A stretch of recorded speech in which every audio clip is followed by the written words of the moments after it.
to go live to our reporter Lindsay Dentlinger, who is in the Western Cape, getting updates on voting there. Lindsay, what can you tell us?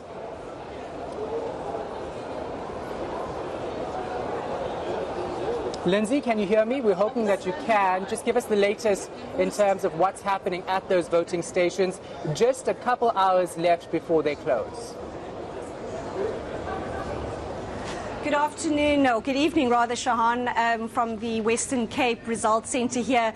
Less of the trouble that I'm hearing that being mentioned at your centre with all those problems being cited elsewhere. Here in the Western Cape, a fairly peaceful day, with some trouble getting ballot papers to some stations in the Cape Town CBD today. The IEC's provincial election officer, Courtney Sampson, putting that down to people turning up at voting stations where they're not registered. And we also saw some big hitters, if I can call it that, voting here in the province today.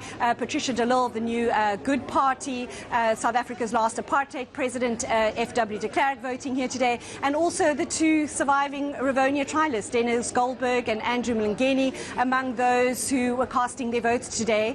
With me, I have the Institute for Security Studies, Judith February. We were joking earlier, saying it was a fairly dull day here in the Western Province, but Judith says that's a good thing. Judith? Hello, Lindsay. Yes, dull is good because we know that our country has the ability to sort of waft between great certainty and great uncertainty, and that moments of violence can be very serious, and we've seen that in protest action in certain parts today. But I think by and large in the Western Cape, a peaceful day, and so that's good. But we've still got a few hours to go, and so we'll see what happens for the rest till 9 o'clock.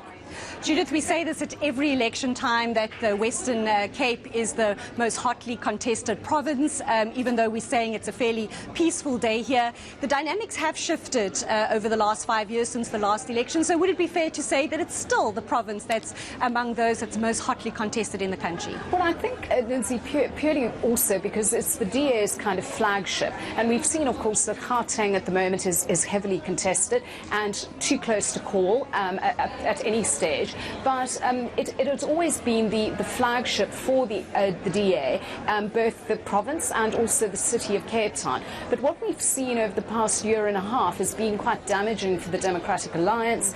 The water crisis, the way it handled that, also the way in which they dealt with the de Lille issue, which left many people feeling quite uneasy. And I think that within the DA, there is concern about their numbers. They want that suburban vote out because that is their base. And so in the Western Cape, it will be interesting to look at differential turnout, the turnout in the suburbs and the turnout in the townships.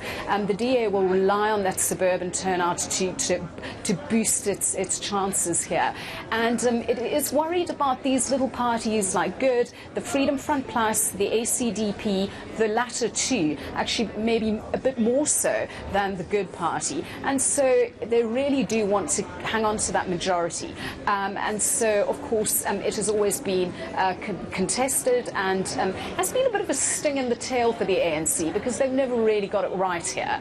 And, you know, they've brought Brian Rasool back in to try to boost their chances. And the ANC were very bullish yesterday, but we'll see whether that translates into votes. So, Shahan, there you have it. That's the situation here in the Western Cape right now. We're all going to be keeping our eyes on the screens behind me and alongside me, waiting for those votes to trickle in, as Judith's saying. A lot at play here in the Western Cape, as is always the case, and we will bring you more about that when those numbers start coming in the early hours.